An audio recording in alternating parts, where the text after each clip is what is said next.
Hot Mike is brought to you by Red Wing Shoes of Fargo. Built to last. 3003 Main Avenue, Fargo. It's the best start in conference history in the Division I era for the Bison men's basketball team. Head coach Dave Richman joins us in studio this morning. Plus, Senior Bowl practices begin today. Hot Mike begins now. Really, Dom? No. I like what Dom's doing. Okay. Dom Izzo. Jeez, come on, Dom. What do you think I am, a magician? Yeah, I'm fired up, Dom. What else could I say? Absolutely. I was great to get on the field, and then Dom came up to me, and I'm trying to walk away from me. I just wanted to enjoy myself out there. Hot Mike. Great job. There's got to be some kind of intelligent question about something. Izzo. Coach Dom Izzo, WDAY in Fargo, North Dakota. Can you give me a layup or something? Hot Mike. Presented by Northwestern Mutual. That program is second to none. On the networks of WDAY. You know, if it's not about sports, I find it very hard to concentrate. Here's Dom Izzo. Good Tuesday morning. Welcome. We got some fun edition of Hot Mike on WDAY Extra.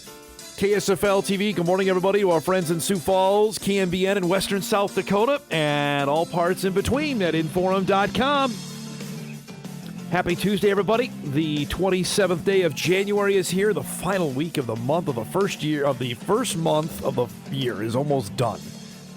Processing that as time keeps getting faster the older I get. That's what I heard, and it's very accurate. Good morning, everybody, and welcome to the show. We got a lot to get to today, including a special in-studio appearance by the men's basketball coach at North Dakota State. They're actually recording the coaches show now. They had some travel issues, as you've seen. I believe I saw the stat. Shout out to old forum reporter Kyle Potter. Does an awesome job covering all sorts of travel for a couple of different websites. And he reported yesterday there were 11,000 flights canceled on Sunday. Think about that, 11,000.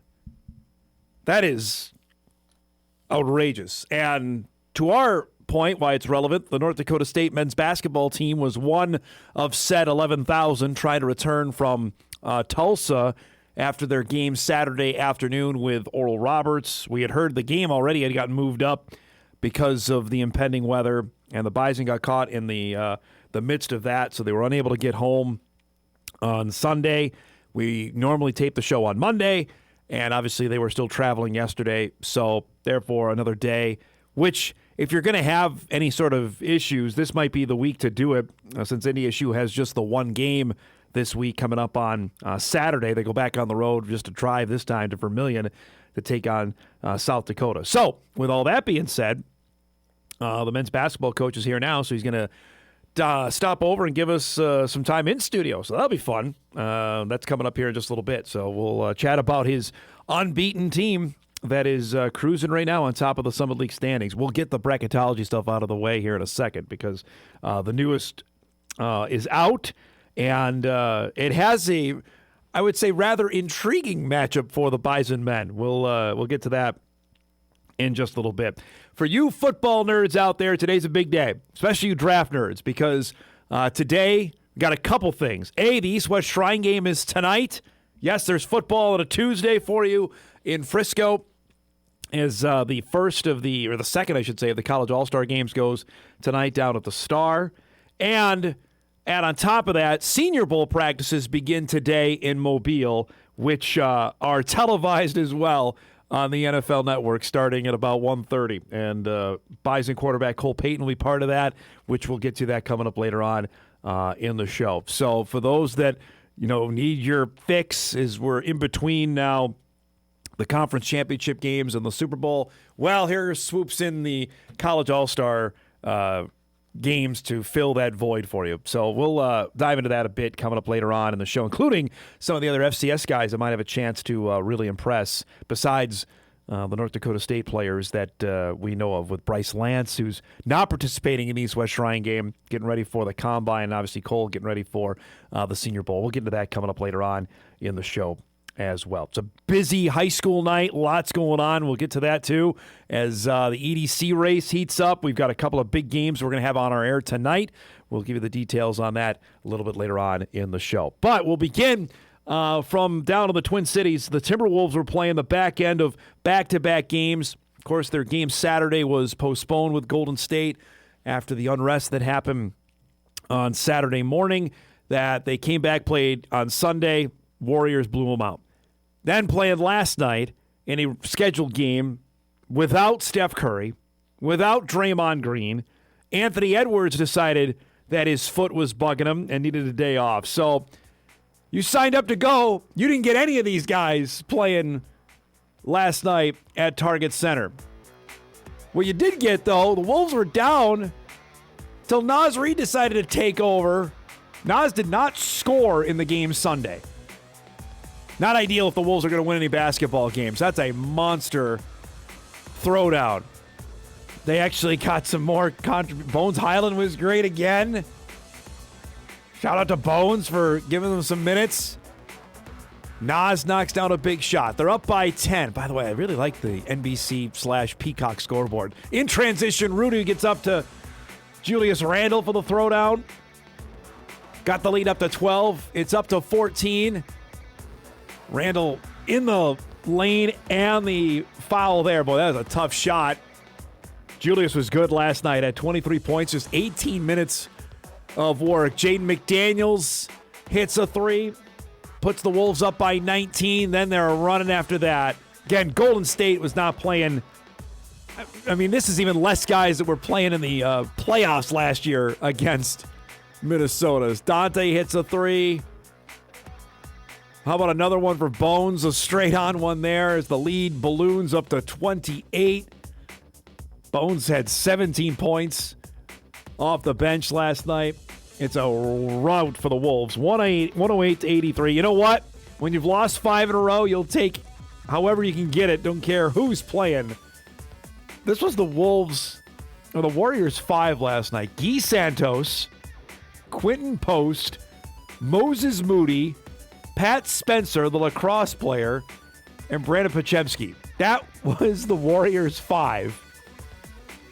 No sign of Draymond. No sign of Steph. Klay Thompson doesn't play there anymore. Kuminga doesn't even go because he wants to get traded. You know what? You don't apologize. Wolves get the win, though.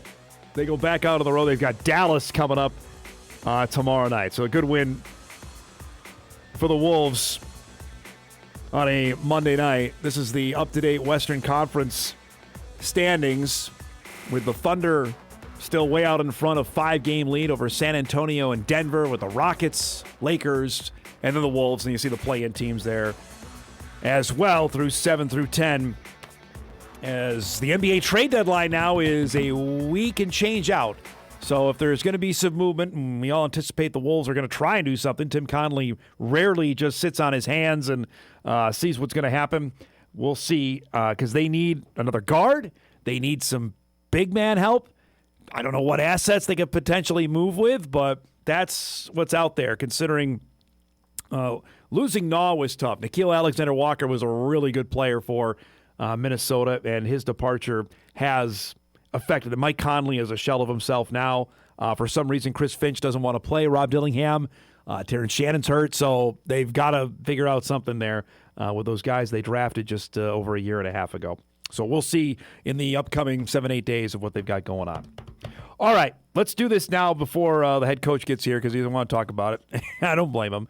Every Tuesday, we've been following this now with the ESPN experts, so to speak, on predicting the field of 68, both on the men's and the women's side. And we can start doing it.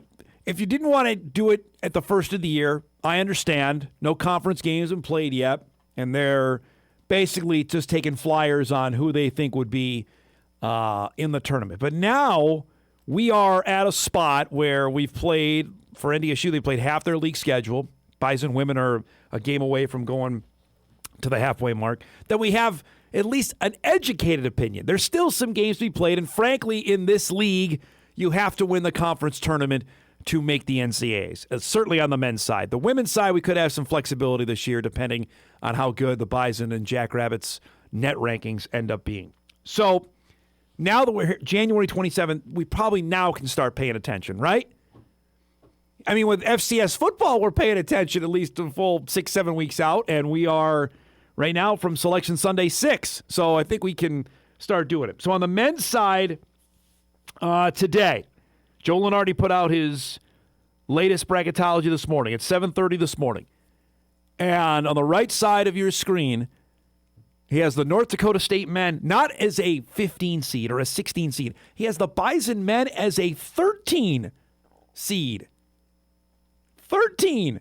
And facing the Kansas Jayhawks out of the Big 12 Conference in a 4-13 game in Philadelphia. I don't know. The level of excitement on that one would be palpable for numerous reasons. A, it's Kansas again. The Bison obviously played KU in the NCAA tournament way back when, 2009. Heck, they've played Kansas a couple other times in the regular season. Grant Nelson's quasi-college debut in front of no fans in Fog Allen Fieldhouse. He was unbelievable there in December, I want to say, of 2020. Yeah, that was a lot of fun. And in Philadelphia, all-time great city, let's go. Make this happen tomorrow. That would be highly, highly fun. Again, though, 13 seed for the Summit League is almost unheard of. The Jackrabbits got there when they were unbeaten a few years ago with Baylor Shireman's team. Oral Roberts, I think, was a 12 with Max Asmus's team the year after that. The Bison, I believe, have never been seeded that high. Like 14 is their highest, and they got when they beat Oklahoma, I want to say. I have to double check on that. But that's quite the respect for the league. I want to just look here, because yesterday when Kolpak and I were talking about the net rankings, and that goes into the seeding process as well. How many quad 1 wins, 2 wins, and that's, I know, really in the weeds for a lot of fans. Are just their eyes are going to glaze over to the back of the heads on what that actually means. Yesterday in the net, and this hasn't changed, St. Thomas is at 114, and North Dakota State is at 117. That's pretty darn good. Pretty darn good for the league that typically is seeded in the 15, 14, 16 range. Heck, the last time the Bison played in the actual tournament, 2019, they were a 16. 2020, I'm intrigued to see what they would have done there. I think they would have been a 12 or a 13 the way they were humming at the end of the year. So that's on the men's side. On the women's side, Charlie Cream, who does a great job projecting that, also has North Dakota State in the field. He's been consistent on this since basically since the middle of non-conference play after the Bison lost to Nebraska, that he's routinely had them there. He's got the Bison again as an 11. He has NDSU facing North Carolina State, a 6 seed, and that in Ann Arbor, Michigan. On the women's side, what they do in the first 2 rounds, that the highest seed hosts those games in those pods. So they would be in with Michigan and La Tech there as well.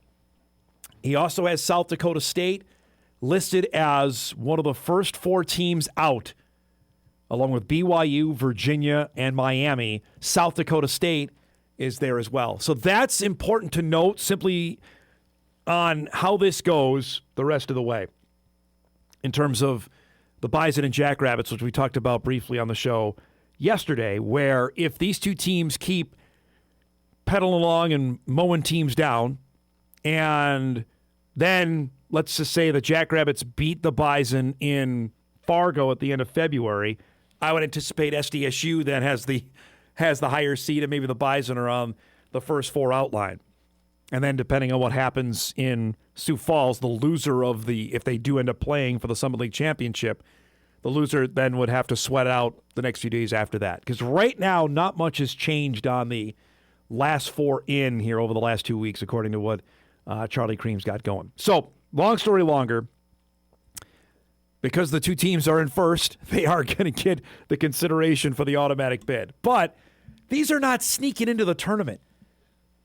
Bison men as a 13 seed is worthy of standing. I'm like, all right, they've got some attention there. And the Bison women as an 11, this is not as a 15 or a 16, like you're a sacrificial lamb to play the number 1 overall seed in the tournament. That is not what these teams have done. Now, here's the last point on this. it's January 27th. So you can get all excited about it, like I did here for about 5 seconds, and then realize Bison men still have to play at St. Thomas. They still have to play at South Dakota State. They still have to play at North Dakota. They have all of those games. They have the game at South Dakota coming up. So all of those games are still ahead for them, which they could win them all, and then we're having a whole other conversation. Reality is that they may get tripped up there. We'll see. But there's still a lot of work to do. Bison women still have the Jackrabbits here. I would anticipate that the game in Kansas City, even though the Roos aren't what they were, that just stands out to me as a potential, not trap game. That might be difficult. Heck, they got to go still to Vermilion. And I know what they just did to USD at home, but teams on the road, that's going to be a challenge there. Other than that, I mean, we know the Jackrabbit game here. I don't anticipate them, frankly, having any issue with Denver or Roberts this week. They shouldn't if they're as good as this, where they've won 16 consecutive games. Man, fun to talk about, though, right now in late January, getting ready for the craziness of the next 6 weeks of basketball here in town. The two basketball teams on the north side are having a great year. Speaking of which, we got a packed show coming up for you here on this Tuesday morning. Our guest lineup is brought to us by Northwestern Mutual. Little change today, as we mentioned. Coming up here in just a few minutes, Dave Richman will join us in studio as we're recording the Bison basketball show that airs tomorrow night here on Extra. David will join us about 9:35. I'm sure he's got fun stories to tell about the travel to get back from Tulsa, Oklahoma to Fargo, North Dakota, and about the Bison sweep. It was a challenge in Denver, but they got the win, and then it was a downright blowout against Oral Roberts. So that's coming up here in a little bit. Mike McFeely will join us at 10. Mike normally joins us at 9:30. He was gracious enough to move his time slot a half hour back, and we'll talk to Mike about a bunch of topics coming up at 10 o'clock. And at 10:35, we'll get into some Senior Bowl conversation and a couple other topics surrounding the football world right now. I know Cole Payton did the interview circuit yesterday down in Mobile, which was interesting. I'll just say that, just watching a couple clips down there. And we'll discuss that coming up at around 10:35. That and a heck of a lot more here on a packed Tuesday show. So we'll take our first break.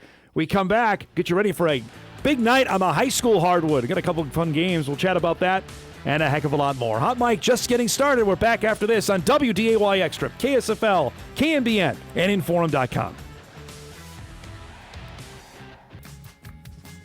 Welcome back, everybody. We got a big night of basketball tonight here on Extra. Got a doubleheader out in West Fargo. Horace and Cheyenne. Girls will tip at 5:45. The boys about 7:15, closer maybe to 7:30 tonight. And then on WDAY2, we got hockey tonight. Good one between Red River and Davies, with coverage beginning at 7 o'clock of that one. Apparently, you got your stuff already done. You want to do this now, David Richman? You can come on over. Come on. You're in studio. You don't need to worry about those. Don't worry. I'm serious. You're fine. All you're going to hear is me and Eric. I don't know if that's a good thing or not. So, well, I don't mind hearing Eric. But if we're going to do a Q&A, I'm going to have to hear you anyways. One take wonder? You got done with your... Don't say that out loud. Now you jinxed it. Now next Monday, it's going to take 17 shoots, and Mike's going to be yelling and screaming and cursing at me. So, first off, it's great to have you back. We were just visiting off air, and I was talking about it before you came in, the travels. Well, I don't care about you, for me, you to say good to have you. I'm just happy to see my wife and kids, too, yes. You know.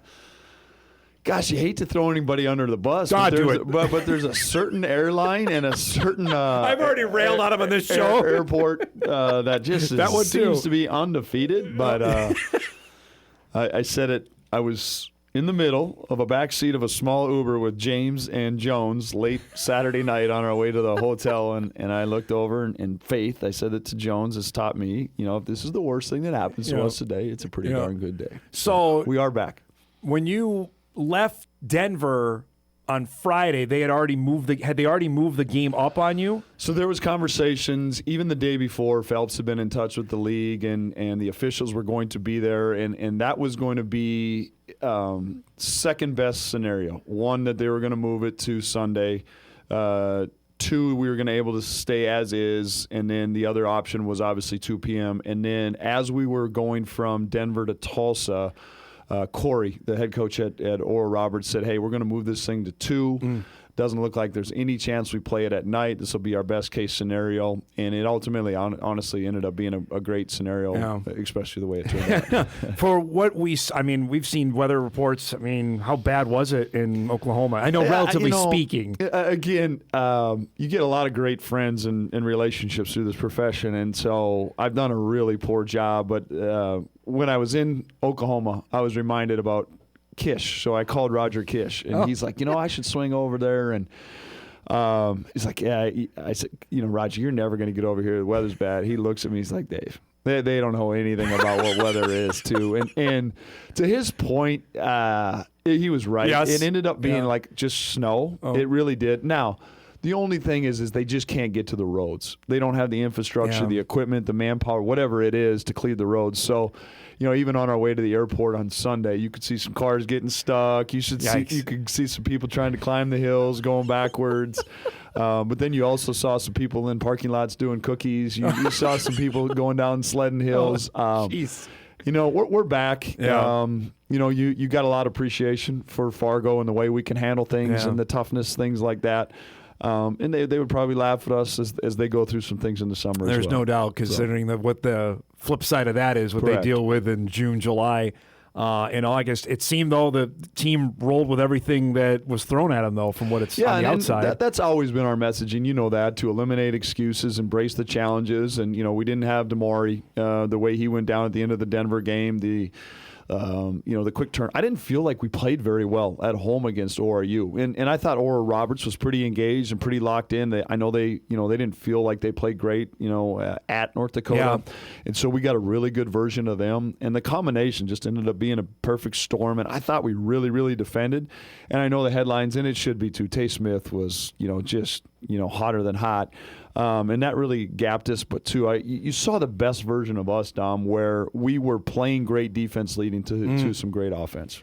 To have that kind of performance, especially how the game you won Thursday, but I'm sure I didn't talk to you afterwards, but I know you got up big. Denver takes the lead. You end up winning the game. How did you feel leaving Denver? I know, hey, we won, but I was interested how that went. Honestly, felt great leaving Denver. There's the metrics and all the things told us that, besides a couple other games, this is going to be one of the harder games left on our schedule. I think Denver's got a very talented outfit, especially offensively. And I was probably more surprised with we built like a 13 or 15-point lead in the first half. So that was probably more of a surprise. And I didn't love how we finished the half. That was and that just kind of gave some momentum to Denver. There ended up. I was even talking to Matt Larson last night on the radio show. Like that ended up being a really good environment and a raucous environment. Yeah, and I kind of figured that with the feel of us with and you coming and the history with some former players and Tim and all that. But I'm really proud of our guys just because Denver takes a lead, they tie it again late, and we just never flinched. Yeah. We kept responding and showed some great toughness and composure and some poise. And anytime you're going on the road and getting a dub, it's great. So to have that and then travel and then have everything that was thrown at you and the way you played Saturday, man, you could have probably driven the bus if you wanted to. I tell back you home. what, you're exactly right. Saturday about 5 o'clock, I was on an ultimate high right there, and again, it ended up being just going into it, just talking to some people down there. They're like, oh, this and. You're going to Denver. There's always a chance of that. You hear about the altitude stuff. It's the last time we're going there. All the things that go into it. And it's just a coach, right? Your antennas are up for a lot of things, and but very, very pleased with the way we were able to take care of business, obviously. All right, we'll talk some more Bison hoops in a second. We were teasing. We got a big high school night here. I know you can't speak specifically, but out in West Fargo, there's some your neck of the woods. There's some pretty good basketball being played out there these days. Yeah, this is great. Huh? Like I'll take the nice coffee and breakfast you got me for coming in studio, and as we're talking some high school hoops, I'll drink that coffee and. Looks better than your pretzels. I got an apple. Don't you worry. You can't eat pretzels before 10 a.m. Hey. No? Is that against the rules? That's against the rules. Are you out recruiting now these days, or are you in the grind of it now? I know you were earlier in the year, but are you getting out still? Duke. We just acquire players. They just come to us. It's great high school hoops, and I will. You got a nice little hat in the background there. I'll bang the table on the old Cheyenne Mustangs. I got 3. I got 1 there now, and next year we'll have 3. And Think about that. There you go. That's well, the other part of that is I got one that won't be in high school anymore at all. That's where like the chrome on the top of my head, that's where all that comes from. My oldest one, well, she tests me. But yeah, no, it's great. It's great to, like you said, I can't comment specifically on any, but I think Horace, Cheyenne's gotten a couple big wins lately, and I know they had a slow start too. And just anytime as the basketball coach in town, yet you can see good high school basketball too. They're still not much better than grabbing some popcorn and watching some high school basketball. Can you do that even locally? I'm not trying to make you sound like you have a big deal, but people know who you are. Can you actually just go and sit and watch the game, or is it people are, Dave, how's it going? I mean, you get a lot of that, and you get a lot of this time of year. It's been nice, right. A lot of the pats on the back and and those things, but.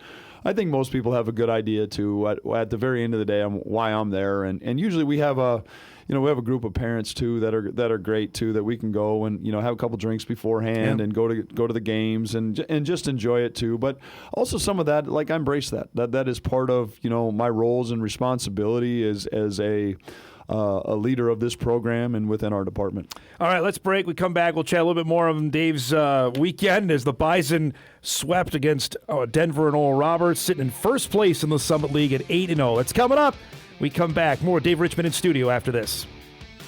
I think just like Dom's outfit, they're not always pretty. Sometimes they're really ugly. But just been all over Amazon and just about every site looking for these mustard pants.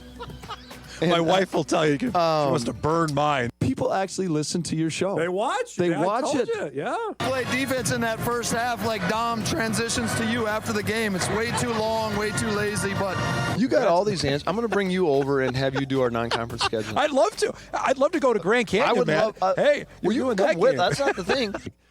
I love when you're on Dom. You're so transparent. And I'm like, so two things are happening. That one, people are watching your show, listening. Yes. Right? That caught me a little off guard. I'm just being honest. I love it when you get to see it actually in person. You're just marveling first off at yourself on television, right? That's pretty good. I'm a really nice guy. Is basically what I took from I'm a really honest guy. You know what that is? That's known each other for 20 years. Correct. We can have that kind of back and forth. So that's Correct. pretty darn good. Oh. Dave Richman here in studio with us this morning. You bumped McFeely. He's on after you now. So I love you're it. hitting lead off here today. That is great. I need to let him know that. Or you can deal. I will with him. definitely pass that along. You can deal with him on that. We got David Studio who's taping the Bison basketball show, which is on tomorrow night here on Extra after the travel mishaps of the NDSU men getting back from Tulsa. You mentioned earlier as well. That's the last. If last time playing at Denver, it was a heck of a way to go out with a win out there. It was, and I was actually talking to Timmy before the game too, and I said, "Hey, when you took the job, did you know anything about it?" I asked him about that. Yeah, he said, "No, I showed up for a Halloween. I thought a Halloween party and find out." And he goes, "It changed our recruiting a little bit too." But I think that obviously the market of Denver, Colorado, is pretty attractive to some of those leagues and all those things, and hockey's a big part of what they're doing there, and and so. Well, you were out there, Tim. too. I mean, the Broncos are getting ready to play for a Yeah. chance at the Super Bowl. The hockey team out there is really good. The Nuggets, last I checked, are pretty darn good. That's a tough market to compete for college basketball. Yeah, no, it is, too, but also a really cool little market of everything that's going on. And so, Tim will do a good job there, and they're doing a good job there. Is the basketball good? High school basketball in Colorado, from what you know? I don't know. Yeah. We took Oliver Junker that's from right. out there, and Jones was able to get out there and see him play too. And so I don't know enough. It's a different. We were such in the market for a high school big, and just getting some bodies like that, and through some different things we were able to see Oliver. But yeah, that's really all I know. Email comes in. Dom, he asked Dave if he has any experience or knows Fred Hoiberg, the Nebraska coach. Yeah, I do know Fred a little bit. Communicated a little bit with him through the Sam Griesel thing. Yeah. Followed up on some NIL things, with him a little bit, and I love watching him play right now. And I give him a lot of credit too. He's battled some tough seasons, but the way his son and the way Cale Jacobson are playing right now, they have some really good parts, but it still tells you like what goes into winning college basketball games, and you're even seeing it too. St. Louis right now is playing really good with 4 or 5 guys almost in double figures and a couple more averaging, and the ball is popping. Like there's still a way to win basketball games. It's more than just talent. And St. Louis, that's Josh Hurts, who left Indiana State to go there, where he was really, really good there. Nebraska and Michigan are playing tonight. That's 5-3 ranked in the country in basketball. Not football, basketball. That's pretty darn good. The Big Ten's rolling right now, and they're going to let you know it too. I think it's 3 straight in football, or at least 2 straight. I know that's 3, and all those things. Now Arizona might have something to say about it, but and Michigan. I watched them the other day. Michigan's really good. I watched Arizona last night. I watched them play the Jackrabbits before they came and played you guys, and I saw them last night. They're all right too. We were in obviously for a extended period of time. We were in the O'Hare Airport. And the Bulls G League team, Windy City something, I don't know what but like there is a different level, and I think that's what got me too. Like when you see Arizona, you see Michigan, like there's some dude-looking guys. Like I mean, the shoulders, the height, the length, like there's a presence to them. We had video last week when Grant was playing in Sioux Falls. Grant Nelson was playing there, and he had like 20 some odd points, but just like we watch Grant play here, just an absolute freak. He probably blends in, right? But it's just like it's not nothing. It's like he's not anything special, and that's I'm not saying anything derogatory about him. Just like the level of guys out there is crazy good. Well, and I just think that's good for everybody to see. And how are you going to be different? What's your separator? Yeah. All right, give us an update if you can. We have the video at the end of the game Thursday. You obviously win, but Damari didn't finish the game. What can you tell us about Damari's status right now? He got his ankle, and he twisted it pretty good, and certainly never, ever a good thing, especially how important he is to us on and off the court, and his mentorship, his leadership, and we held him out on Saturday. And then I think it's going to be day to day. I really do. I thought, after and going into the Oral Roberts game, there was no way he plays against USD. I don't know if that's the case. There's been some good feedback with him and Dan, and but we also need to be smart too. And if it was going to happen, the fact that we only have one game this week is going to be somewhat of a silver lining. But at the end of the day, that we ultimately have to think big picture and just how important he is to us too. So there's no need to make any decisions until we need to make those decisions. But it is progressing a little bit better than we anticipated. Did he land on somebody's foot? We didn't have a good replay on the television like I broadcast. said, I politely asked the official who was observing that shot all the way down, because they're supposed to protect the shooter, and the official said, I watched it all the way to the ground, and then we were able to kind of, it's a tight angle, but Wes Offerman said he saw it too, where I think he just kind of comes down on his own on it. Oh.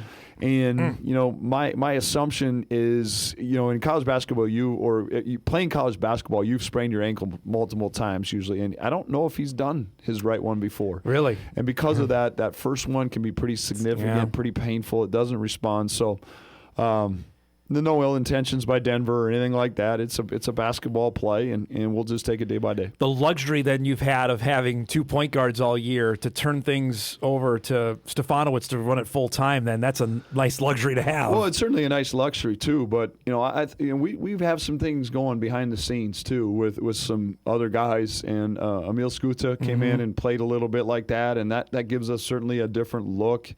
Like I said, hopefully not a long-term look, but the size, physicality, presence too helps us stay in the game, stay in the fight defensively. Riley Massey has done some of those things at times.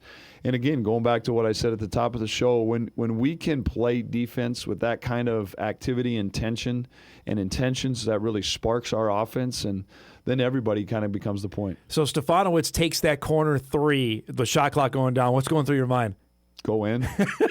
Actually, it is so random. There's so many things going on in a game that I'm just thinking about, what do I need to be doing next. And as soon as he took that shot, we needed to set our defense. Get back on D, right? Yeah. And so it became a timeout situation, so we could change some personnel and make sure we were set a little bit too. But then you go back and you watch it in the moment, and again, we talk a lot about a lot of our guys too, and I thought I did a really poor job for a couple weeks of, but Andy's been so consistent, and this is 2 times now in league on the road where he has that 8 assists and no turnovers, and I think we talk a lot about Damari and Travion Carson and how Trayson Anderson's playing and the activity of all these guys, Tay Smith, but like Andy is so consistent, and Andy plays with a selfless vibe to get everybody involved.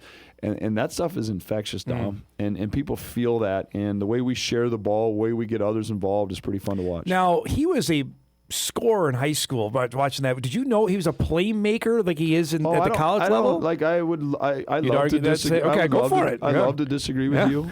Obviously, in fact, we've been doing too much agreeing lately. I noticed that on social media. Posted that. Yeah. No, I've always thought Andy is a little bit throwback, where his head is always up, his eyes are always up, and now he has the ability to space the floor and catch and shoot and do some of those things, or he's gonna take what you give him.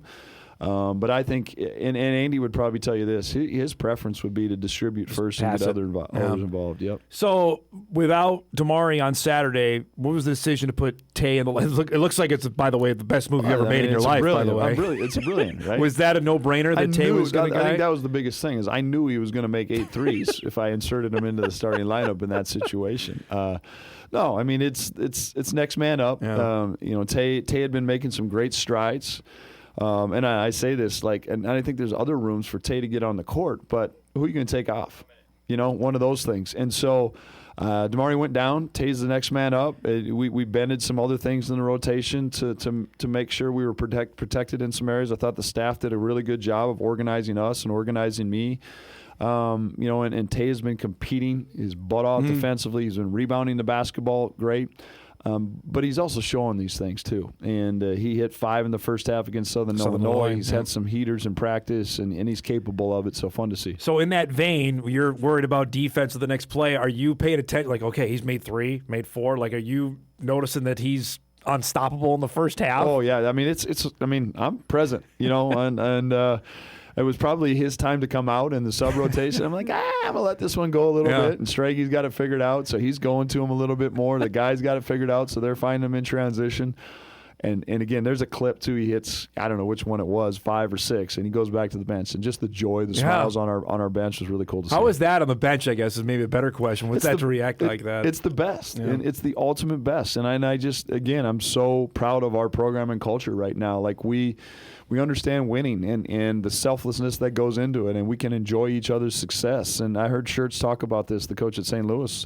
This day and age, that's hard to find. Well, and you mentioned this to me in a couple of press conferences as well, that winning isn't necessarily what everything's about right now, especially in men's Division I college basketball. Can you expound on that a little bit? I believe I've said it. We prioritize winning, and that's not always the case. Yeah. And in a day and age of me, in a day and age of if I do this, I'm going to get that in the portal or that NIL. Yeah. I mean, it's harder to come by. But if that's your mentality, you're just not going to play for us. And we're pretty adamant and convicted in that in our recruiting process. If we see selfish behavior on the court, you're going to sit. The bench is the ultimate reminder, and then you're not going anywhere for portal or any of those things too. But the other thing too is we have a track record of guys going straight to pros, doing well here. Yeah. We have guys going here and making some significant amount of money at other places too. And bottom line is winning attracts winners, and you want to be attracted to us. And I think that's a big part of why our guys are having success and go on to have success. I'm trying to pump you up here. How rare is that now in the game where this is what we're going to stress, and that's important to us? Well, I do think it's rare. I think fan bases get caught up in winning the portal and winning recruiting battles and all those things, and a little bit more of the sexy over the substance or the style. But I am going to, pat ourselves as a staff on the back and bang the table a little bit. We are very convicted, and I think for a while some people didn't understand it, but we pass on talent quite a bit now. And that. See, that's the thing. You've been going through this for 5 years, or I think the football fans, and you and I have had this conversation like, wow, this is what is happening. You've been dealing with this for the better part of 5 to 6 years now. Bison football is going to be just fine. Yes. Because they have a blueprint. Yeah. They have a foundation of what culture looks like and what pride looks like. And Tim's messaging, come in here and we stress it to our guys the other day, is we then me. It's not we over me. There's still things in it for all of us, absolutely. But the moment it goes me, then we, we're not messing with that. You got 5 more minutes here? Absolutely. All right, we'll break. We'll come back. We'll wrap up the hour here with Dave and get a couple emails coming in and chat about the upcoming game. Bison heading to Vermilion to take on South Dakota on Saturday. That's coming up. We wrap up the first hour of Hot Mic after this. All right, last few minutes here with NDSU men's basketball coach Dave Richman. Bison are at Vermilion to take on South Dakota on Saturday. Email comes in from one Jay Kolpak. I don't know if you've heard this. Dom, I noticed Coach Richman actually smiles around you. Why is he grouchy with all other reporters? Maybe take the hint, Jay Kolpak. Hey, I got to finish my notes too. Some other WDAY guy just came in and said we need to be more interesting. Yeah, he's waiting. So I'm writing down, the interesting things I need to have here on paper.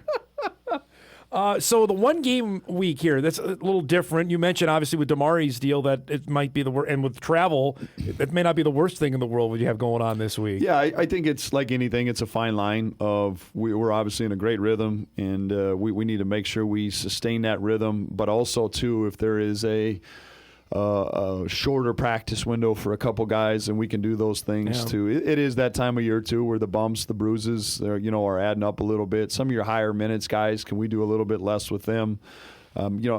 Rightfully so. A lot of coaches are doing it right now. You're paying attention to Kurt Signetti. He talks a lot about production, over potential. The other thing is he talks about efficiency a lot when they don't practice very long.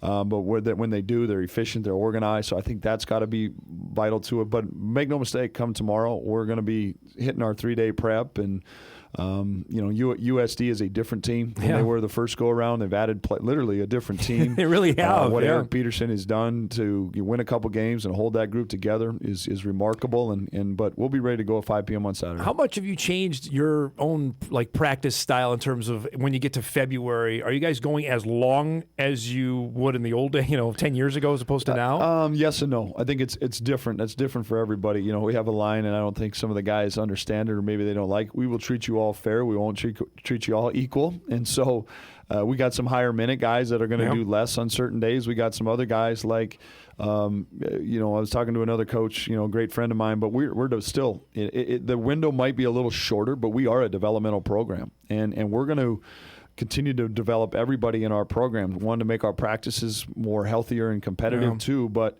you saw a great example of that the other day when we needed Carson Smith again. We needed Emil Skuta in some different situations. So all part of our process.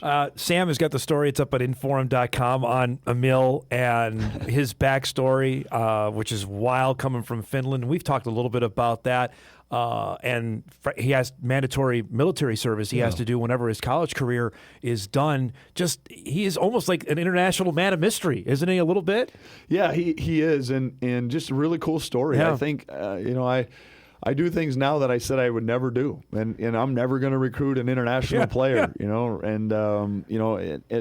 but it's adversity or change, being uncomfortable that makes you grow, and you can fight it or you can embrace it, and I'm certainly glad we've embraced it because just getting to know that young man and hearing his stories and the different things that he's gone through just to be here and then has to go back to, really cool for our program to be a part of E. I don't have the Finnish basketball package on my satellite TV. Do you have that? Yes, I do. Yeah, it's how good is it? It's really good. It's right after the that thing. Well, we know some, like Spain is good. We know Croatia. Actually, those are good. Finland, we don't know. They're good at basketball. I was reading Sam's article. Yeah. And it talks about the hockey and all that. And but no, I think that's some of the beauty that just in full transparent. I'm reading that article, I'm learning some things. Yeah. Right. And that's just what it is. Well, and the crazy part as well, he was playing against grown men when he was 14 years old. And you can see that in my comment about, me going to take my shirt off because physically, those things. Yes. Should we do that right now? If you want to, go. Here's how it goes. Well, Mike wanted to think it interesting. No. I will do it if you do it first. That's on air. I don't think we're doing that. Come on, McFeely. That's an interesting comment, right? We'll go to color bars and tone before that happens. He plays. He's obviously very, very athletic, and he's got a physicality to him, and he's learning the American game of basketball as well. And I see that as we can teach him some things, but he brings some things to our program, to our team that we can't teach, and it's been a great fit. He's doing his own haircut. I'm gonna stay away from that. You're not gonna do that. I'm not gonna stay away from that. All right. No, you sure? You might need a little touch up here. I don't want to screw up Hanson. I have an email in. I know you're gonna love touching this. Dom, can you ask Dave about the drama that's going on at Alabama and what's going on with college basketball, a larger picture? Yeah, I love to touch on it. I think it's gross. I think it's a joke, and that's a good word for it. I think it's interesting that the attorneys or the lawyers are, or excuse me, the judges are from, may or may not have a background at Alabama. Yeah. And now I will say this: Nate Oates isn't breaking any laws or anything like that, but I think there's some ethics to it behind the scenes, and some other coaches are. I'm really like Tom Izzo, the way he's been vocal, Matt Painter, some of those things. I think we do as coaches. We have choices that we can and cannot choose. And I'll say this: I'm gonna bang on the Tom Izzo, Matt Painter, that side of things right now. Is there a way when you guys get to the Final Four and you have 360 Division I coaches to we gotta. Yeah, you mentioned gross. It's not good right now. Here it is, right? Like nobody's not saying that we don't need some congressional federal help, right? And there's some things where the buck can't stop until it gets to that, and the NCAA doesn't have a foundation. But there are some things too where what did I see Mark Pope talk about? Like, oh, well, maybe you don't get in the NCAA tournament. Yeah, you can penalize us coaches, you can penalize programs. And there's some things that we as athletic directors, we as coaches, that we can be accountable to. And if that's what it takes, that's what it takes. Because, and I've always said this: you give a college basketball coach an inch, he's going to take a yard really quick. And it's not necessarily, like I said, is it illegal? It's not illegal. No. But I love to see Golden's comments the other day. Yeah. Like, go ahead, play him. We'll beat him. And that's just the case. I mean, it is what it is. Yeah, it's wild right now. I mean, there's stories you could tell us we don't even know. Wild, gross, whatever. Yeah. And we are going to look back on this time and just just embarrassed. Like what are we doing? Kind of thing. How did we do this? Or and you go from COVID to portal to NIL to eligibility. I mean, the list goes on, and that's probably why I do have a few chrome hairs and a little bit deeper bags under my eyes. But I still say, and why I'm very proud of our group right now is we got a bunch of guys that get it. They're about the right things off the court, in the classroom, on the court. And so as we're talking about all this other crap, let's talk about how there's still some purity in the Bison basketball program. Last thing on that: have your guys, obviously they know they're playing well. You let them hey. We're halfway here. We're in a good spot, but we haven't done anything yet. How do you, guard against that? Looking at the standings, like, hey, NDSU's unbeaten, sitting on top. Again, I'll go back to Kurt Signetti, and he obviously pulled it from Coach K. It's human nature, right? And human nature tells me that our guys should be in a great place. They should be very, very happy, and they should be very, very proud, and I support that. It's also human nature that that's on my radar. Now, do we relax? Do we think we've made it? We're only halfway through it. So now's where I come in. And any bit of slippage, any bit of not dotting an I or crossing a T or eating your crumbs or picking up your trash, all the coaching analogies that go into it, like that's where I'm going to come into play. And I think the beauty of that is we got a group that senses that to fight it. And you saw that on Saturday when we could have relaxed a little bit. But we also have depth and versatility. Yeah. And so you don't do your job, you come sit next to me on the bench until you understand it. And that's a great luxury that we have in our program right now. I'd love to come sit on the bench. Is that open? Bench, do our scheduling, come with us to Grand Canyon, all the other trips, all the things. Eric's wondering if you get a game against Kansas. You've done that already, though. Call him up, Eric. Bill Self can come up here, right? Yeah. I'm sure Bill would be excited about it too. We can make it a late January, early February Oh, too. yeah. We'd, I'm like, sure they'd sign right up for that. Yeah, right? exactly. Great to see you. Thanks so much for doing this in studio, bud. This was awesome. Hey, anything for you. I know that. And good luck on Saturday. We'll talk next week. Hey, you got your USD I do got my colors USD on. red. Yeah. I didn't wear Jackrabbit blue today, so at least I got this. Well, geez, right? thanks for something. Dave Richman in studio joining us here to wrap up our first hour. He's going to trade spots. This will be fun. McFeely's coming in to start hour number 2. We'll do that. All downhill from come here. back after this.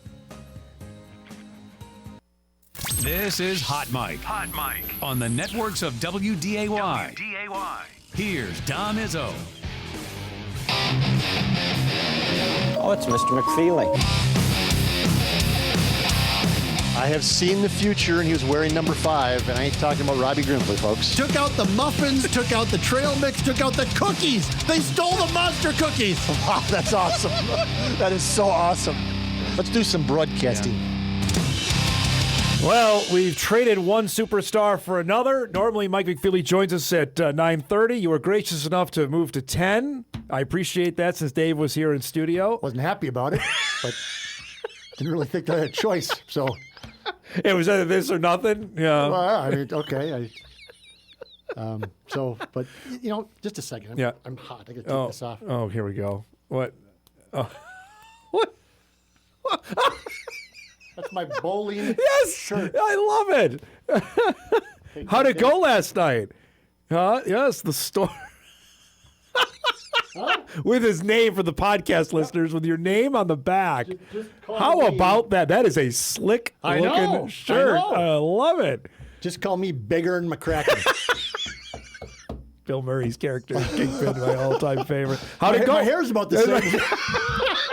By the end of that movie, I'm getting to the point where my hair is just about like Bigger and McCracken. all you need is the bowling ball with the rose in the middle of it. Then we're all set after that. How did you roll it last night? Were you in the rotation last night? No, I actually gave up my spot for another guy mixed up the dates, and he wanted to bowl, and so I said that's fine. So I just sat and admired my new shirt. This is slick. I love it, man. I was contemplating when I took off my shirt, going, "There's a storm coming," or calling up one of your meteorologists, calling up Jesse and saying, "Hey, could you come in and do a quick thing for me on Izzo's show?" And say, "There's a storm coming." But I decided to just do the reveal. That was good. That's good, man. That'll be part of your intro now in the not too distant future. We can do that. So, thanks for by the way, by. I'm still averaging exactly 150. Yes. One of the lower averages in the Monday Night Sunset Lanes League, and so I have all the gear. Yeah, you look good. You're going to look good. I'm going by the theory of look good, play good. I mean, one of those things. So that's the dealio. Oh man, that's fantastic. I don't even know By where the to way, go I'm from that. going to put in a plug for Sunset Lanes. Yeah. We had a pizza last night. Yep. Whatever. Everybody gets a strike in a certain frame. Your team wins a pizza. Okay. I was not participating, but I ate the pizza. Good. Hey, you got to eat. Good pizza at Sunset Lanes. Yeah. So if you're looking for something like Jackman. Yeah. We've bowled over there a couple times. He likes it a lot. Get a pizza. All right. It's fantastic. Very good. Did you trade? You can get him a shirt if you want. That'd be fantastic. Let's go. Yes. Have the little say. He's still a real little guy, but just have the little one that says Storm or Hammer. That's another bowling ball. He would love that. And his name on the back. Oh man. Fantastic. Yeah, let's do it. Yes. Okay. Sorry. Did you trade any barbs with the head coach as he was leaving? Since he took your time slot? No. Everything's fine. Everything's fine. His team's pretty good. Yeah, 8-0. Again, we keep saying this, but both teams are really good. Yeah, 15-0 combined between the men and the women's team. And right it's going to be difficult. It'll be more difficult for the men to run the table in the second half. I think the women. Now that we've seen what South Dakota is on the women's side, I thought they were going to be better. Yeah, you were at the game, on Saturday yeah. just as a spectator, just to get away from what was going on that day. And first of all, what a crowd for the women's game. I mean, was there, really I know good. that back in the day that was just whatever, but now in 2026, back in the day, also 20 years ago, they were terrible in women's basketball. No, but I'm saying 30 years ago, 2000 was like nothing. Yes. But now it's what a great crowd. Yep. I walked in and said, "Wow, Yeah, okay, it's a Saturday afternoon." And it was 10 or 12 below zero, and there was 2,000 people there, and they were engaged. It was fun. But yeah, it'll be South Dakota's just not as good as I thought they were going to be. They don't have the size. They're small and slow, and whatever. That's fine. But I think there's going to be about. You can never say with college athletics, but it would appear there's going to be one game in particular that's going to be very difficult for NDSU to win, although they're going to get it at home when the Jackrabbits come to town. And so on the men's side, it's just hard to go unbeaten. Oral Roberts going unbeaten a couple, and I think South Dakota State did. Yep. That's really hard to do. And they took shots that entire. I mean, we were there. Yes. I mean, we covered one of those games. They were tested numerous times. Yes, and so NDSU has to still go to South Dakota State, still go to South Dakota this weekend. St. Thomas. Apparently South Dakota's just picking guys up off the waiver wire. I, again, don't know what the rules are anymore in college basketball. Good luck. Yeah. Okay. Yeah. Oh, you want to play? Sure. Come on, play. Whatever. They still have to go to UND and have UND at home, too. And they haven't played UND at an odd quirk, and they're playing way better than I think most of us expected. Totally. Yep. Give Paul Sather that new contract, Bill. I don't know what's going on in that. That's bizarre. Well, yeah, you do. Well, yes. He hasn't had a good year for several years. And so they're back to 500. They were like 4-10, something terrible. That's impressive what they've done there. And so it's going to be a fun second half of basketball.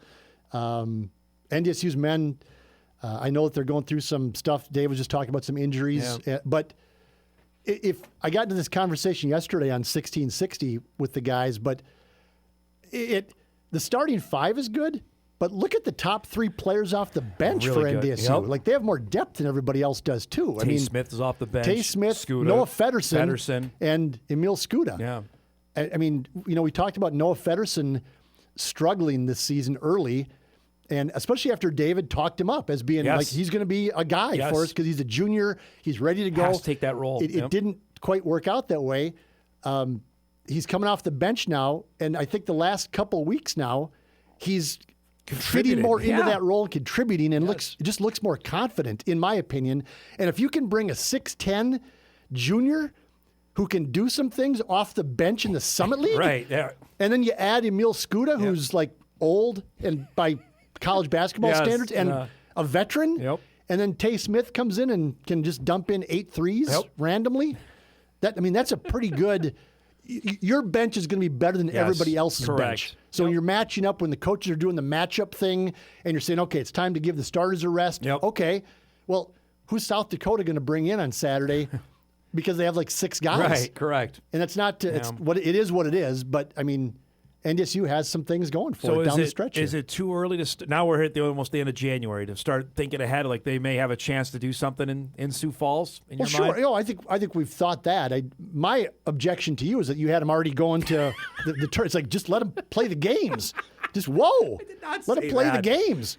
Now we're halfway through the conference season, and certainly, obviously, I think we talked last week. There was like a 2 or 3 team race. Yeah. I don't know, until UND proves otherwise. You have to include them. Think that they're in there too, right? I Yep. mean, and so now maybe it's a 4-team race. I still don't think that South Dakota State and UND have as much talent or depth as North Dakota State, but it's we'll see how they match up here in the regular season. And then in Sioux Falls, it's a 1-game thing. Yeah. I mean, you can stumble at any point and lose, and you're out. Which we've seen that happen before. Yes, correct. And on the women's side, the women, we've talked about this before, if they run the table other than losing to South Dakota State, which is very possible. Yes. Very possible. Looking at what the rest of the Summit League is like in women's basketball, there's the chance then that they could go to Sioux Falls, get to the title game, and you'd go, well, they're going to get an at-large bid. Yeah. Even if they lose the title game. Yes, very much and so.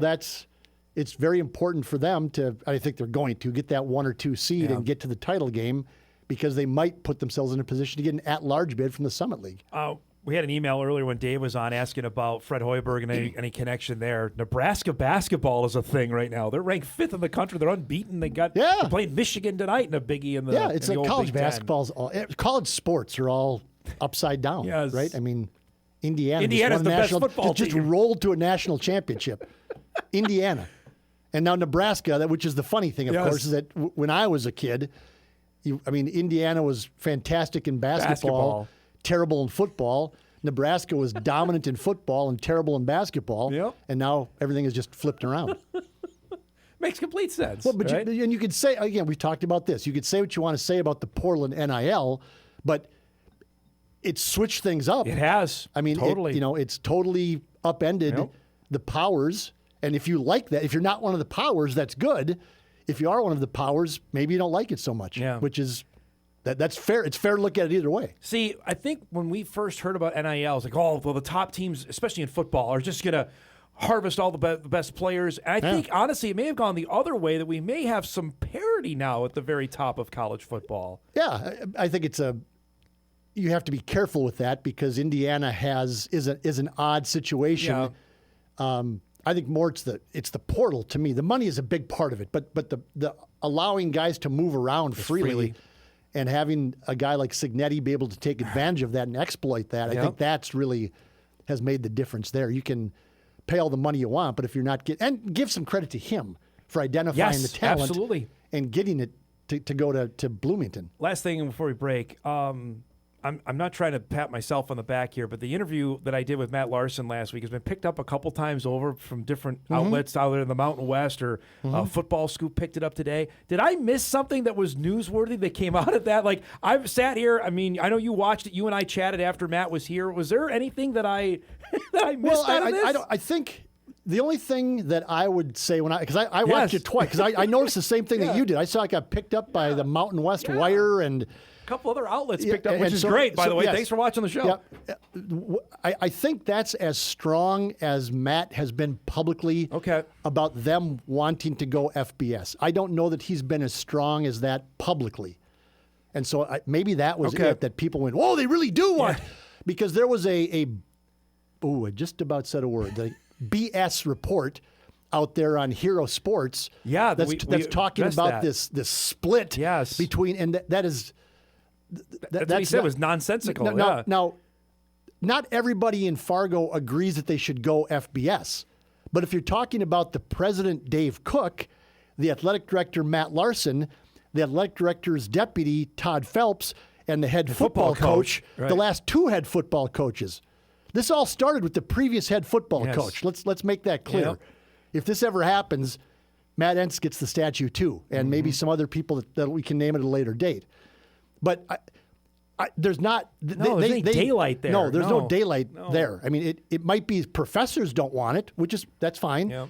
There's certainly a part of the fan base that doesn't want it, although we've talked about that. That's flipped a lot. Yep. But that was... That's why I asked you, because I'm like, I saw that again. Then, like, is there something newsworthy here that I missed that Matt said? Because I was trying, but I didn't think I don't think so. I think that. I think him coming out and saying that we want to play at the highest level. I don't know that he has. I think his quote was, "We want to play at the highest level, and the highest level is FBS." And I don't think he's been that forward about their goals publicly until right now. And maybe it's our fault for not. Because we're so immersed in this, and I've obviously obsessed with this for the last 5 or 6 years. But it wasn't a surprise to me that when he said that. But also keep in mind, and for again, just the media landscape right now, especially in FCS, is just something else again. I am confident in my reporting. I was going to ask you on that. There's just nothing going on right now. And I'd be happy to be proven wrong. Yeah. And if somebody at North Dakota State or in the Mountain West or somebody else wants to tell me differently or show me evidence that there's something different, go for it. Then please go for it. You know, everybody at NDSU has my number. Go ahead and tell me that I'm wrong on this, but I've been told that there's just nothing going on right now. No. Good stuff. All right, let's break. We come back a couple more minutes here with Mike and chat some other things going on around the sports world. We'll do that other side of the break. We're back on Hot Mike right after this.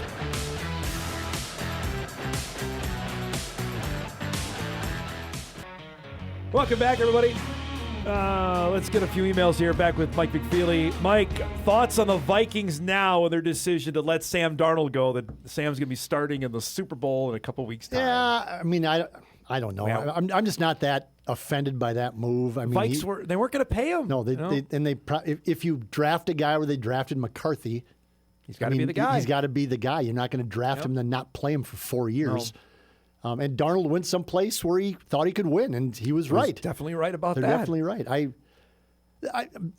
The Viking stuff, and I'm not going to get into the what happened with the play-by-play guy and all that. But I'll say this about the Vikings: is it has been extremely disappointing from a Minnesotan's standpoint, and that's me. I'm a lifelong Minnesotan, other than a little while I lived in Fargo. But the silence of the Vikings and the Twins and the Wild as businesses in the face of what's going on in Minneapolis is just extremely disappointing.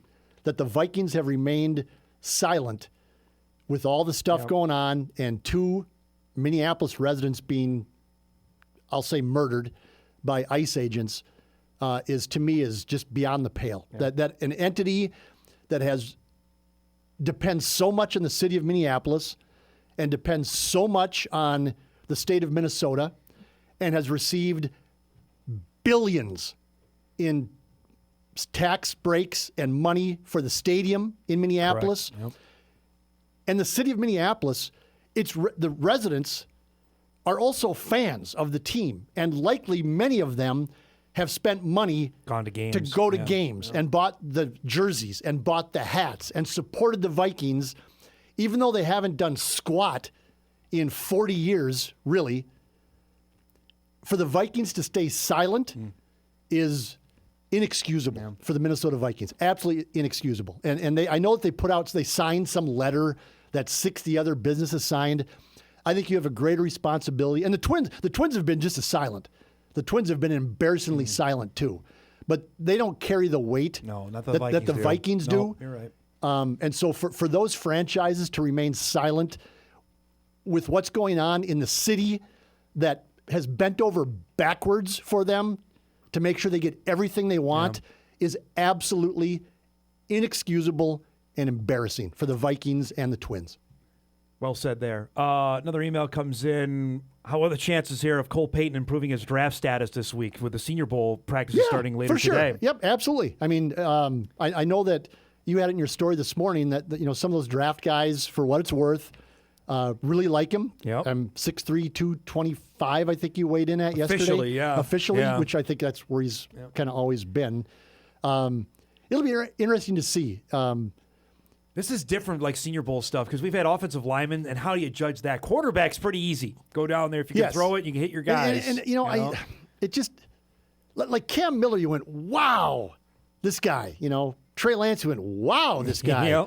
Carson Wentz, you went, geez, he's a woo.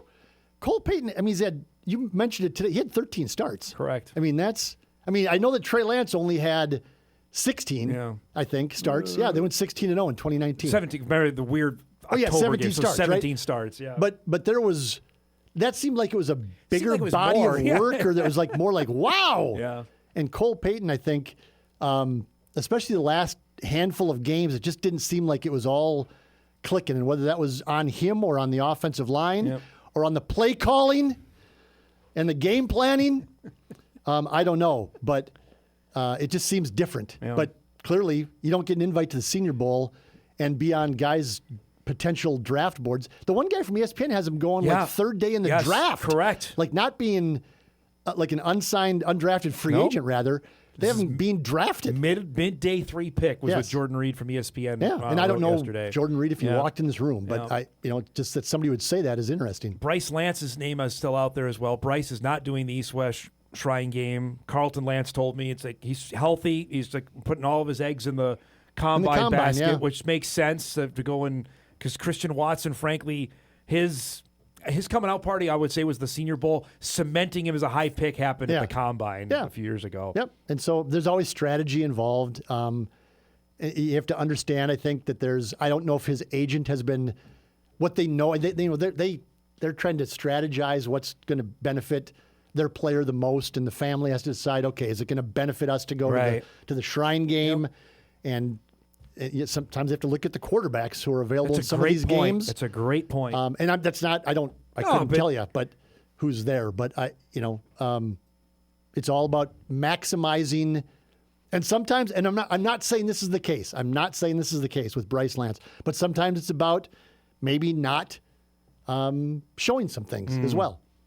Right? Yep. I mean, that's there's guys that don't run the 40 at the combine. Correct. There's guys that don't do certain drills at the combine. A lot of guys don't do drills at the combine or anything like that anymore at all. Right. And so there's reasons why they have a number that's out there and they want that number to stay.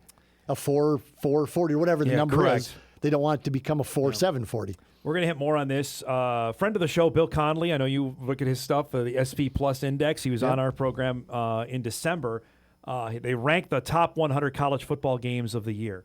In the top 3, number 3 is the FCS championship game with Montana State and Illinois State. Yeah, from a football and atmosphere standpoint, that was fantastic. Yeah, no question. Also making on the list was the Illinois State victory over North Dakota State. Came in at 54 on the list. I mean, again, that's the shocking value of that. Yes, the shock value of that the number one undefeated team that was favored by 23.5 that Bill Conley had in his computer rankings as like the 40th best college football team in all of Division I college football, lost at home.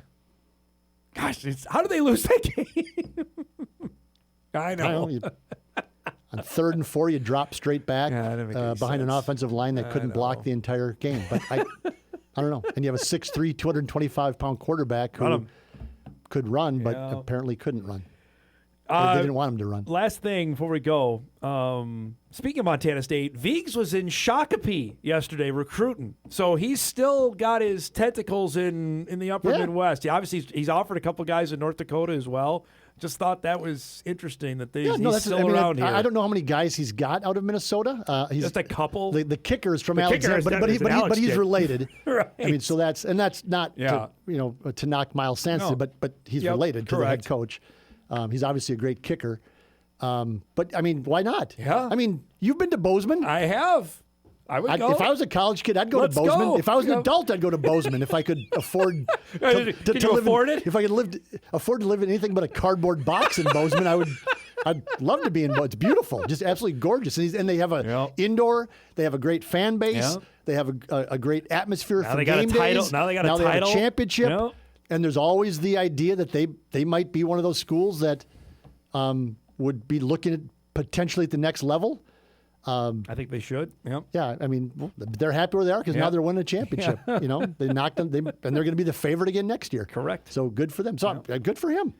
The amount of guys coming back, Kopech and I touched on this yesterday, I don't know if you saw, with the amount of, especially Valley quarterbacks that are back next season is really interesting. Brungard's back, Kaminsky's back, Mason's back at South Dakota State, DJ Williams is coming back at SIU. That 4 out of the, I'd say the 7, I know SIU didn't make the playoffs, but 4 of the 7 have their guys back. Illinois State, USD, and the Bison. Important to have experience at quarterback. It'll be fun.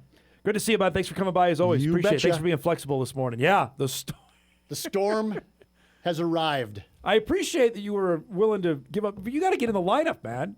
You can deliver. You can get more than 150, right? I just heard a basketball coach sitting in this chair saying, when the me comes before we, that's when we have a problem. Yeah, that's when we have a problem. Yeah. So for me, the we always comes before me. You're all set.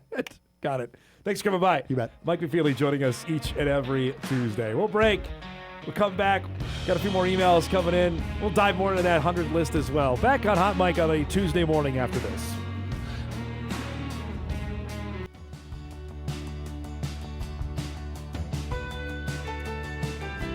Alrighty, final half hour of our show. Holy cow, we've been motoring through here. Appreciate Mike coming by. It was good stuff on this Tuesday. There's a few other emails we haven't had a chance to get to, which we'll save probably for. Here's one asking on Dave. Is Max Marley, is he hurt? He's not hurt. I think Dave would like to play Max a little bit more. Just the how the rotation is worked here. It's not in the cards to do that right now. They're rolling with the 8 to 9 asterisk guys that they have. That's what they're having success with. That's what they're going to go. I don't think that Max couldn't contribute. Just right now, this is what working for him, and that's the deal. Another email comes in from our early conversation. Bison were a 12 seed. I should remember that in 2014 when they beat Oklahoma in the NCAA tournament. They were really good. That 2014 team that finally got over the hump with Taylor Braun and Marshall Bjorklund. and Corey Brown and Lawrence Alexander, Trayvon Wright. That was a ton of fun. Marshall getting cut above the eye. That got on One Shining Moment. It was fun. I just did a little research here as well in the break, and then I closed the window out, so that's smart. But of looking back here of the Summit League for what they have done, and obviously we know that the league hasn't won a tournament game here in a couple of years now after Oral Roberts made it to the Sweet 16 in 2021. That notwithstanding, ORU's got the only win besides the Bison in the tournament since going back here away. I'm just looking seed-wise. Let's just go back since NDSU got into the league, which was 2009 when they were eligible. The Bison were a 14 that year when they lost to Kansas. Remember Oakland? God, Oakland was good. Oakland was a 14 and a 13 back-to-back years. The Jackrabbits went back-to-back years with the great Nate Walters. They were a 14 and a 13. Just mentioned that Bison team of 2014, they were a 12 seed. The following year, which was the Dexter Werner Gonzaga game, never forget that, playing against the Gonzaga team that was unbelievable. They were a 15 that year. The following year, the Jacks were a 12. That was Mike Daum's freshman year. They lost to Maryland. They were a 16 were the Jacks, and then a 12 again. They lost to Ohio State. The year the Bison surprised everybody, they were a 16 when they beat North Carolina Central in the first four, then lost to Duke and Zion. As I mentioned, Oral Roberts, the year ORU made it to the Sweet 16, they were a 15 seed. I don't think people remember that. Frankly, I didn't either.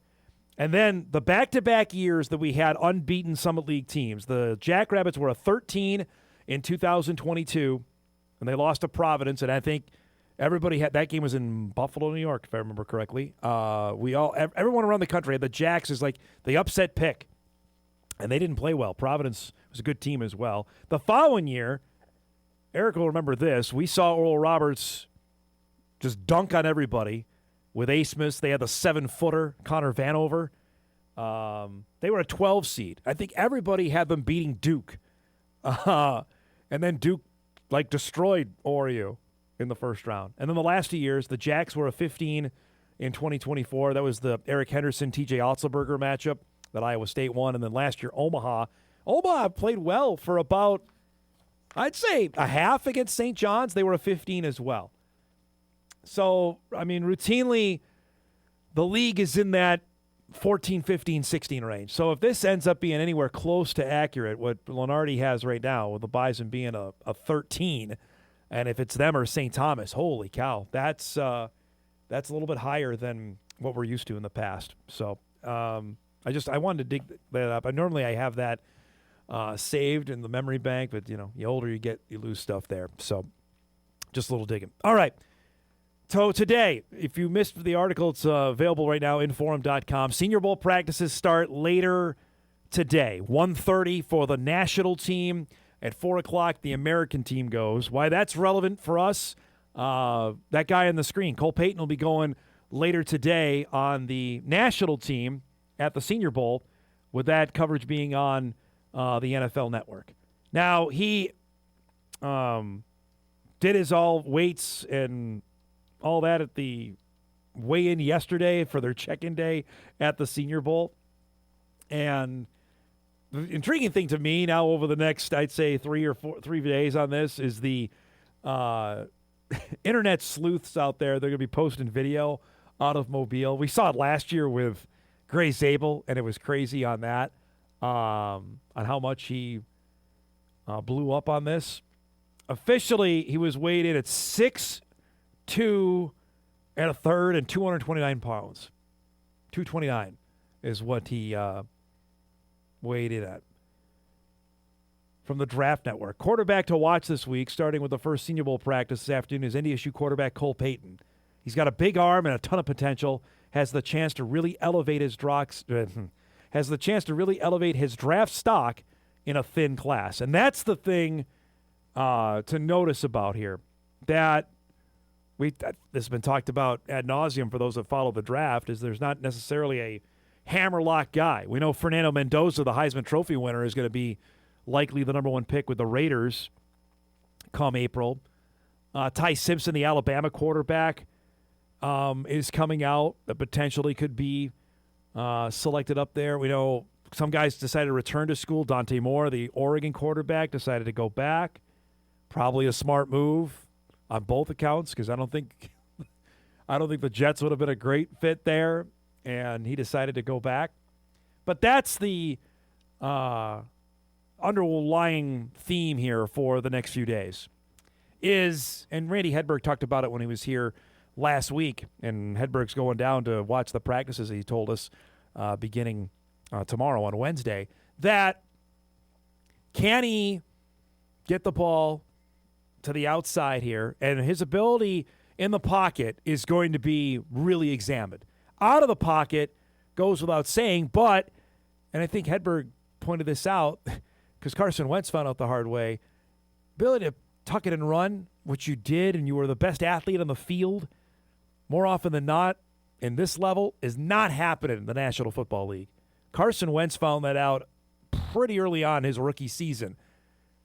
I think it was a Monday night game in Chicago. Carson ran with it and just got drilled out of bounds. Harder probably he's ever been hit before. And that was almost like the welcome to the NFL there, that Wentz was not going to be able to run like he did in Fargo in the National Football League. I think Peyton understands that, but that's something he's going to have to show over these next few days. I want to read, if I can find it here quickly, on the NFL draft stuff that they're talking about the guys and ranking guys for this week here at the Senior Bowl. This is from multiple contributors are pointing this out. As Mel Kiper actually had his list as well of wide receiver. We'll get to Bryce here in a second. But I want to finish this out on Peyton. That, I can just find it in my article, I guess would be the best way to do it. All right, give me 1 second here. Here we go. Let me read here. This is what Dane Brugler wrote from The Athletic. Peyton is one of the players to keep an eye on, who waited his turn at quarterback and put himself on the NFL radar with his play in 2025. He's a good-sized lefty passer who can spray the ball at times, but also sling it all over the place. It's no mystery why I wrote down Michael Penix in my notes while watching his tape. Here's from Jordan Reed, who's a draft analyst for ESPN. Described Peyton as a midday 3 selection, which would be in the 4th or 5th round. Reed ranked Peyton 10th on his quarterback rankings. He wrote, "There are teams that have him as an athlete on their board, and it shouldn't come as a surprise if Peyton experiments at other positions during the pre-draft process, starting with the Senior Bowl." He was finally healthy this year prior to that game in the playoffs, and I actually liked his film quite a bit. This is an AFC scout assigned to the Midwest told ESPN this. The scouts never say anything, and of course, again, it's unattributed to a name. It's just an AFC scout. This is also what they said. We thought he was more of a Taysom Hill type with the ability to do more than just pass it around. And that obviously was, how often do we hear that going into the 2023 season or 24 season associated with Cole, that they were trying to get him on the field when Cam Miller was here. And I think you found out, as Randy Hedberg emphatically told us last week, he is a quarterback and can play the position. And so we'll see. The drills begin later today. We'll have you covered on that and show some highlights as warranted coming up over the next few days. Because honestly, I know there's a lot of people interested in it. Should be intriguing to watch. Now, on the Bryce Lance side of things, because I've had this asked before, and I thought we addressed it, but we will certainly do it now, because Bryce is not participating in the East-West Shrine game tonight. He was invited. The game will take place tonight, and he's not playing in it. And I reached out to the Lance family. Carlton Lance, Bryce's dad, got back to me almost immediately, and which is awesome, and said Bryce is healthy. He is elected not to participate in the game. He's choosing to be as healthy and as fast, and I'm emphatic on that last part, as fast as he can be for the NFL Combine, which is coming up at the end of February. Actually, the day the wide receivers go is the same day the quarterbacks go, which is Saturday, February the 28th in Indianapolis. If you don't think that's going to be a well-viewed day here in Fargo, you've got another thing coming. So that's why Bryce is not participating in any of the All-Star games. Frankly, I'm not sure. The wide receivers are really good that are coming out. Mel Kiper Jr. has Bryce as just out of the top 10. Now, it is not out of the realm of possibility for that to drastically change, and we've seen that over the last couple of years. Think of Christian Watson, of what he did. Think of Cody Mauch. Cody was, I want to say, Eric might remember this better than I, round 3 pick. And then the Senior Bowl came, and he was at the end of the first round. And obviously it worked. He was early in the second round. He was drafted by Tampa Bay. The best example is what happened with Gray Zabel last year. Because Zabel went from a mid-day 2 pick, which is where Cody Mauch was, 47, 48, 49, to all the way being in the middle of the first round. That's how these can change. So here we haven't done anything yet. Haven't played any games, no practices, the combine, none of that, pro days. All of this is going to be really fluid by the time we get 3 months from now, which is the NFL draft in, where is it, at Pittsburgh this year? It could be completely different by the time we get there. So just note where we're at now, and it could go the other way too. You could harm yourself on this. There's no doubt. Don't play well, don't practice well. It could go the other way. Get hurt. I mean, just imagine if Hunter Lipke had an opportunity to go through all this, because Lipke was going to the Senior Bowl and do the combine, Lipke's going to get drafted pretty high. I mean, just look what he's done in the NFL in the 3 years he's been playing.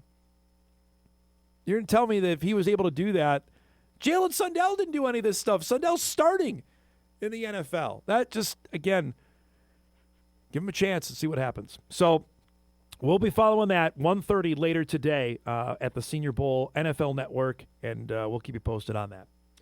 We'll take our final break here. We'll come back. We'll wrap things up, get you ready. It's a Tuesday. There's no shortage of games, events happening here. We'll get you ready for that when Hot Mike wraps on WDAY Extra after these messages.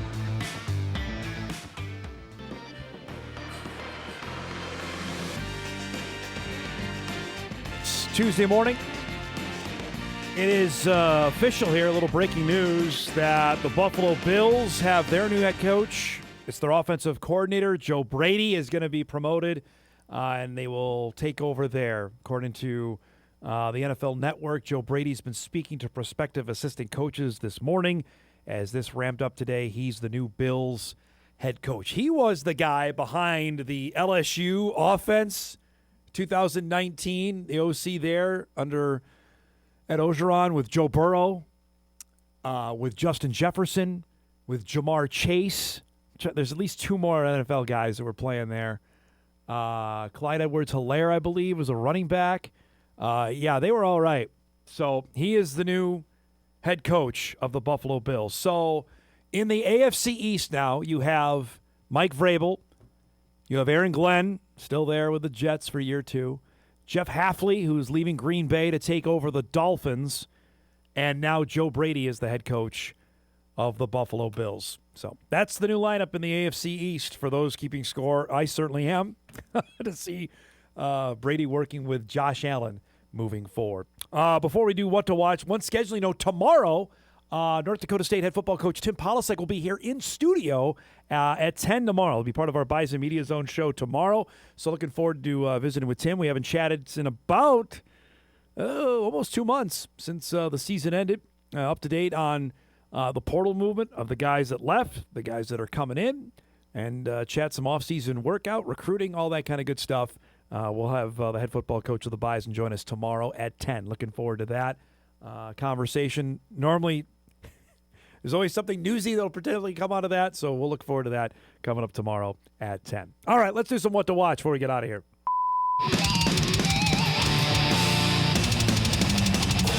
All right, what to watch brought to us by our friends at Northwestern Mutual. Here we go tonight, high school hoops and hockey. Here on Extra, we've got the Battle of West Fargo tonight. Horace and Cheyenne.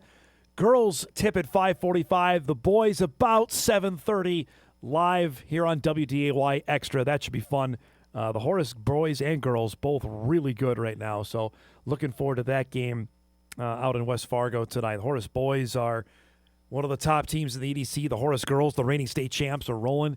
The Cheyenne boys, we had Tim Brand on the show last week, are playing really well. And shout out to Morgan Milbrath, and the Cheyenne girls are right now in the mix as one of the top 4 teams in the EDC. That's coming up tonight, 5:45 and 7:30 here on Extra. We also have hockey tonight on WDAY2, Red River and Davies. Coverage begins at 7 o'clock there. Also tonight, the Wild are in action. They take on the Blackhawks at 7 o'clock. We mentioned the Senior Bowl practice is going at 1:30, and the East-West Shrine game is tonight, 6 o'clock on the NFL Network. Our thanks to Dave Richman and Mike McFeely for joining us. If you miss any of the show, you can podcast it later today at Inforum.com. You can watch a full replay on WDAY+. Thanks so much for joining us, everybody. Have a great Tuesday. We'll see you back here tomorrow.